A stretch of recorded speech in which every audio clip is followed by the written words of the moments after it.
Dialogue చెప్పు ఒకసారి మళ్ళీ ఏమన్నా మళ్ళా చెప్పు. పూర్తి డైలాగ్ చెప్పాలా?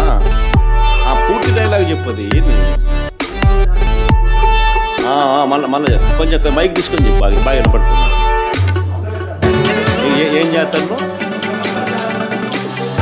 మళ్ళీ చెప్పు. గంగమ్మ జాతరలో పొట్టేళ్ళ తలకాయలు కోసినట్టు రప్ప నరికారు. అదో post cinema dialogue. Pushpa cinema dialogue అది. నువ్వే చెప్తున్నావు స్వామి. అంటే ఇప్పుడు పుష్ప సినిమా డైలాగులు పెట్టినా కూడా తప్పేనా? అసలు డెమోక్రసీలో ఉన్నావా, డెమోక్రసీలో లేవా? అంటే పుష్ప సినిమా డైలాగులు పెట్టినా తప్పే, పుష్ప ఫోటోలు పెట్టినా తప్పే, గడ్డ మిట్టనే తప్పే, గడ్డ మిట్టనే తప్పే. ఏంటి స్వామి ఇది? ఏ ప్రపంచంలో ఉన్నాము? ఇదంతా డెమోక్రసీలో ఉన్నామా, డెమోక్రసీలో లేమా? సార్, ఆ పోస్టర్ పట్టుకున్న అతను కూడా టీడీపీ కుర్రాడు సార్. అంతకుముందు టీడీపీ నాయకులతో కలిసి ఫోటోలు కూడా బయట అది టీడీపీ కార్యకర్త, టీడీపీ సంబంధించిన మెంబర్షిప్ కార్డు కూడా ఉంది. కానీ అతను మీ పార్టీకి సంబంధించిన వ్యక్తి. ఆ మనిషికి టీడీపీతో ఇంతకుముందు గతంలో జరిగిన ఫోటోలు కూడా ఉన్నాయా? మెంబర్షిప్ కూడా ఉంది. టీడీపీ సభ్యులు కూడా మెంబర్షిప్ కూడా ఉన్నారా? అంటే దాంట్లో వీళ్ళు పెట్టించారా? పెదకూరపాటి నియోజకవర్గం. ఓ సభ్యత్వం చూడండి, సభ్యత్వం కూడా ఉందా? ఏదైతే అయినా కానీ మారినాడు అనుకుందాం సార్. ఇందాక మీరు ఒక జీవో ఎక్స్ప్లెయిన్ చేశారు. టీడీపీ సింపథైజర్ కూడా చంద్రబాబు నాయుడు మీద కోపంతో మారినాడు అని చెప్పి సంతోషపడదాం. మారి టీడీపీని రపా కోసేస్తానని కూడా అంటున్నాడని కూడా సంతోషపడదాం. నిజంగానే బాధ ఉంటుందేమో కదా వాళ్ళకు కూడా.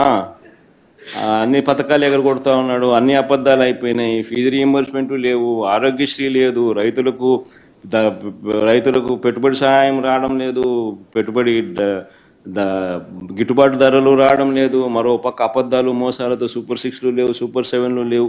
మరి ఆయన బతుకులు చిన్నాభిన్నం అయిపోయిన పరిస్థితుల్లో ఆయనలో మార్పు వచ్చిందేమో.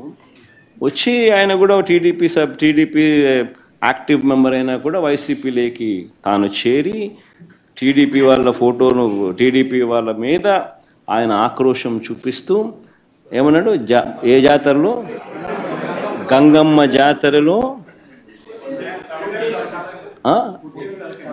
పొట్టేళ్ళు తలలు నరికినట్టు రపా అని నరుకుతానని చెప్పి ఆయన అంటానంటే దాని అర్థమైంది. మరి చంద్రబాబు నాయుడు అనే వ్యక్తి ఇంత మోసం చేస్తూ ఉన్నాడు కాబట్టి ప్రజలు అంత కోపాన్ని చూపిస్తూ ఉన్నారు. అందులో వాళ్ళ కార్యకర్తనే వాళ్ళ నుంచి మారి వైసీపీలోకి వైసీపీ కార్యక్రమంలో పాలు పంచుకొని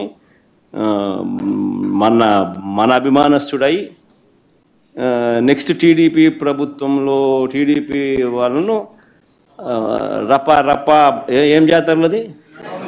గంగమ్మ జాతరలో ఏం పొట్టేలు తల నరికినట్ట రపా నరుకుతాను. మంచిది కదా సార్. ఇప్పుడు ఒక నిమిషం సార్. ఇక్కడ సార్ హియర్ సార్ సమస్యరావు, ఇందాక మీరు ఒక జీవో ఎక్స్ప్లెయిన్ చేసి మైన్స్ని 436 ఫిగర్ అన్ని మైన్స్ని పెట్టి 1,91,000 కోట్ల రూపాయలు మార్టిగేజ్ చేసి లోన్ తీసుకోవాలనేది ప్రపోజల్ పెట్టింది గవర్నమెంట్ అని ఎక్స్ప్లెయిన్ చేశారు. అయితే ఎప్పటిలోగా తీసుకోవడానికి ఈ ప్రపోజలు? ఎట్ ఏ టైమా లేకపోతే అది can you elaborate it sir? So GO number 69. So GO number 69 gives them the charge. The government is giving APMTC the charge. Government is giving the right to APMTC through that GO. And through that GO, having that right, now APMTC has given that right to private people. వాళ్ళు తీసుకున్నారు కదా మొన్న 3,489 కోట్లు తీసుకొచ్చినారు కదా స్వామి. ఆ 3,049 కోట్ల రూపాయలు గవర్నమెంట్ గన వాళ్ళకి గన గవర్నమెంట్ కాదు APMDC. APMDC is not government. APMDC is not secured loan, it's unsecured loan. Corporation is not secured, it's unsecured. ఆ అన్సెక్యూర్డ్ లోన్కు government is giving guarantee in the form of two forms of guarantee. One, it is giving in the form of నీ consolidated fund మీద right ఇస్తూ ఒక kind of guarantee ఇస్తున్నారు. రెండో kind of guarantee 439 మైన్స్కి సంబంధించిన rights వీళ్ళకి తాకట్టు పెడతా ఉన్నారు. సో బోత్ దీస్ గ్యారంటీస్ ఏపీఎండిసికి ఆ రైట్ ఇస్తూ గవర్నమెంట్ ఇచ్చిన GO. And these people have given that right to them.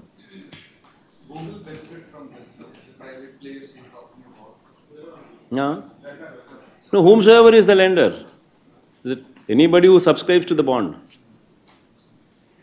Anybody who subscribes to those bonds, they will be holding those rights. And these may not be necessarily linked to mining activities, right? They're general borrowing through those SDLs, right? He's securing those loans by these mining assets. No.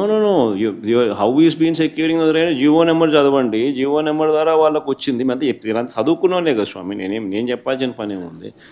దానివల్ల మీకు వచ్చినాయి కదా. GO number 69 gives them the right.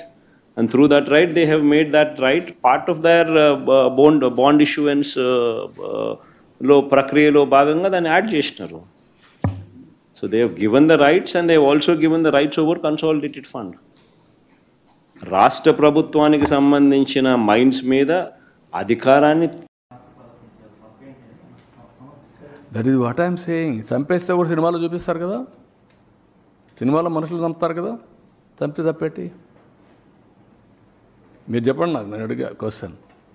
అంటే ఇంక ఏంటి, నేను రేపు చేసినా చంపలేదు, తప్పలేదు, మా బాబాయిని లేపేసినా తప్పులేదు, నువ్వు అడగడానికి అంటే ఎక్కడికి పోతున్నాం మనం? నేను ఏమైనా చేస్తా, మీరు ఎవరు అడగకూడదంటే దాన్ని ఏమనాలండి? అలాంటి మానసిక స్థితి నుంచి రాష్ట్రాన్ని కాపాడుకోవాల్సిన బాధ్యత మనకు లేదా? కొంతమంది మనం చూస్తూ ఉంటాం, అన్ని డిస్టర్బ్ అయిపోయి, ఇంకొంతమంది క్రైమ్ విపరీతంగా, వాళ్ళ ఆలోచన నిద్రలేస్తే క్రైమ్ లేకపోతే బతకలేరు. అలాంటి కూడా చాలామంది తయారయ్యారు. అదే చెప్పేది, ఇంకా వాళ్ళ క్రైమ్ అలవాటు అయిపోయింది. వాళ్ళు ఇంకా ఎవరు మార్చలేరు వాళ్ళని. తీవ్రవాదులు అంతే కదా, లేకపోతే నక్సలైట్లు అంతే కదా, లేకపోతే మీరు నేర్పాలి వాళ్ళకి. నీకు ఆ శక్తి ఉంటే నీకు అసహ్యం చేస్తాం ఆ జాబ్ని. కొంతమందికి పుట్టుకతో వచ్చేళ్ళు ఇవి నేర్చుకోరు. కొంతమంది కొన్ని చేస్తూ ఉంటారు, కొంతమంది అవి చేయరు. వాళ్ళకి అదంటేనే వాళ్ళకు, అందుకే అది జరగకుండా చేయడానికి ఏం చేయాలో అవి చేస్తారు. ఇప్పుడు ఉదాహరణకు అందరూ యోగా చేస్తున్నారు అనుకోండి, రాష్ట్రం అంతా పాజిటివ్గా వచ్చారు, వీళ్ళు మాత్రం దాన్ని చెడగొట్టడానికి ఏం చేయాలో వైలెన్స్ క్రియేట్ చేయాలి, డైవర్ట్ చేయాలి public attention. That is their art or their intentions. అందుకే క్రిమినల్స్ ఎప్పుడు కూడా క్రిమినల్ బ్రెయిన్సే పనిచేస్తూనే ఉంటాయి. వాళ్ళకు నరికేస్తాం, చంపేస్తాం, రఫ్ ఆడతాం,